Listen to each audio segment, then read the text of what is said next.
हम बात कर रहे थे बाबर की। 1513 तक शांति से राज करने के बाद 1511 से लेकर 1513 तक काबुल में अब बाबर की नजर भारत की तरफ थी। हमने इस पर बात की और 1516 तक आते आते उसने पूरी तरह से ये निर्णय कर लिया कि मुझे भारत की तरफ बढ़ना है। और 1519 में बाबर ने प्रथम आक्रमण किया। प्रथम आक्रमण किसका? बाबर का। भारत पर बाबर ने पहला आक्रमण 1519 में किया। देखिए बाबर ने, मैं यहां आपको रिटर्न में दे देता हूं कि बाबर ने भारत पर प्रथम आक्रमण 1519 में बाजोर पर किया।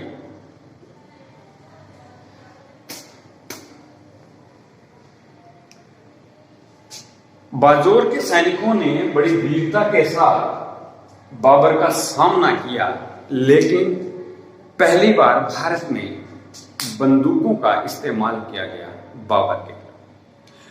और ये बहुत महत्वपूर्ण पॉइंट है कि भारत में पहली बार बारूद का, तोपखाने का या बंदूकों का इस्तेमाल किसने किया? वो किया बाबर ने। और कहां किया? बाजोर में, भैरा के किले। बाजोर के सैनिकों ने बड़ी वीरता के साथ बाबर का सामना किया, लेकिन बंदूकों के सामने वो ज्यादा देर टिक नहीं पाए और उन्होंने आत्मसमर्पण कर दिया। यानी कि हम कह सकते हैं कि 7 जनवरी ये घटना है, 7 जनवरी 1519 में, यहां में ज्यादा सही रहेगा, 19 में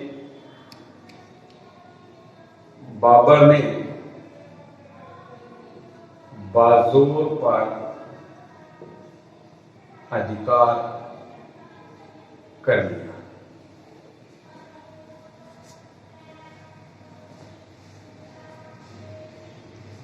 बाजोर पर अधिकार करने के बाद बाबर इतना महत्वाकांक्षी था कि अब वो और आगे बढ़ा।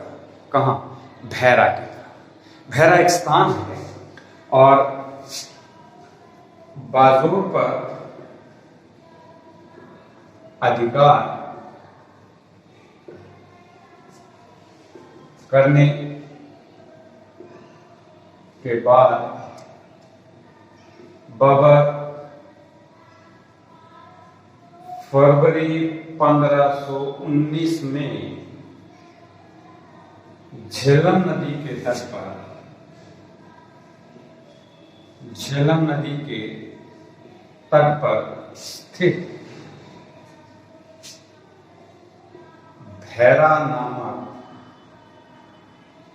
स्थान पर पहुंचा।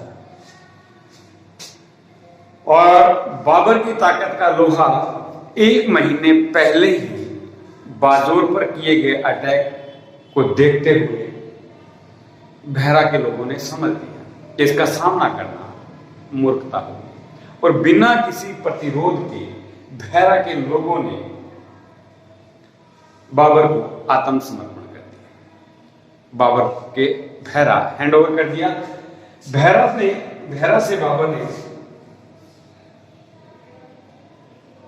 से बाबर ने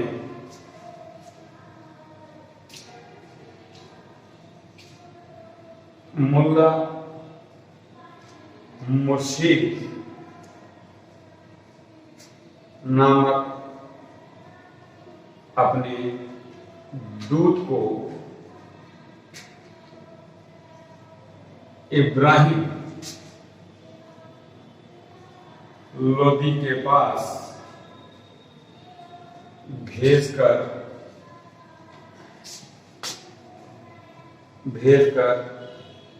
उन प्रदेशों की मांग की जो कभी तुर्कों के अधीन थे।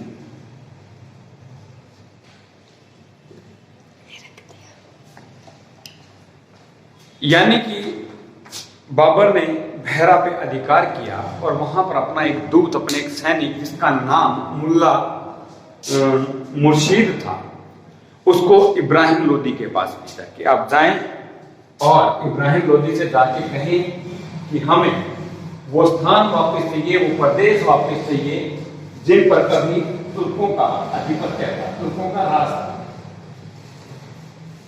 और मुल्ला मुर्शीद इब्राहिम लोदी के पास चल पड़ा, लेकिन इब्राहिम लोदी के क्षेत्र में एंटर होने से पहले ही लाहौर के पास दौलत खान लोदी ने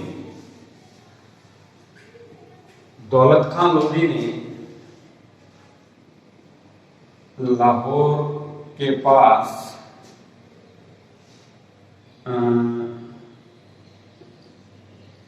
दौलत खान लोदी ने मुल्ला मुर्शीद को रोक लिया और इब्राहिम लोदी के पास जाने की इजाजत नहीं, वहीं रोक के रखा।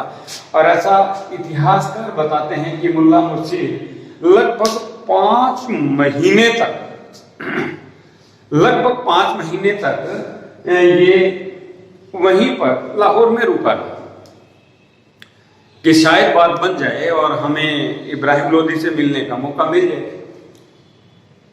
लेकिन दौलत खान लोदी ने उसे नहीं आगे जाने दिया और 5 महीने वहीं रुकने के बाद जो मुल्ला मुर्शीद था वो वापस काबुल लौट गया बाबर के पास, जब बात नहीं बनी। और बहरा का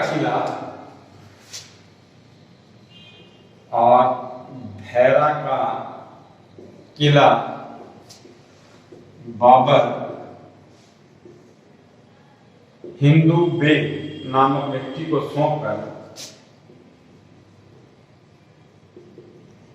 सौंपकर वापिस काबुल चला गया।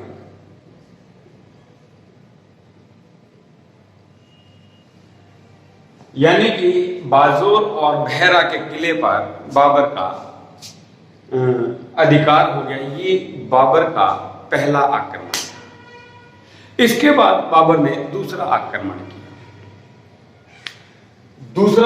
अगर हम दूसरे आक्रमण की बात करें, दूसरा आक्रमण ये क्यों किया? ये यहीं पर किया, बहरा पर ही किया। क्यों? जैसे ही बाबर ने वापस काबुल की तरफ रुख किया तो जो बहरा के अफगान थे और हिंदू थे, उन्होंने मिलकर हिंदू बेग को बहरा से वापस खदेड़ दिया, उसको फिर भगा दिया। वो बेचारा भागकर काबुल पहुंचा और जाके उसने बाबर को बताया कि आपके लौटते ही उन लोगों ने फिर से अटैक कर दिया, विद्रोह कर दिया। उसी विद्रोह को दबाने के लिए वापिस बहरा पर बाबर ने दूसरा आक्रमण किया। और कहते हैं कि आक्रमण इतना जबरदस्त था कि बाबर ने इन लोगों को, जिन्होंने विद्रोह किया था, बहुत कड़ा दंड दिया। आप कह सकते हैं कि इनको कैपिटल पुनिशमेंट दिया गया। और दोबारा बाबर ने बहरा के किले पर अधिकार किया। इतिहासकार ऐसा मानते हैं कि बाबर के ये जो पहले दोनों ही अटैक थे, ये भारत की राजनीतिक स्थिति और यहाँ की सैनिक पावर को जांचने और परखने के लिए ही उसने अटैक किए थे। केवल वो यहाँ की पॉलिटिकल सिस्टम को, राजनीतिक व्यवस्था को देखना चाहता था कि क्या मुझे भारत पर आक्रमण करना चाहिए या नहीं करना चाहिए। केवल इसी की स्टडी के लिए हम कह सकते हैं कि बाबर ने 2 बार भारत पर लगातार आक्रमण किया।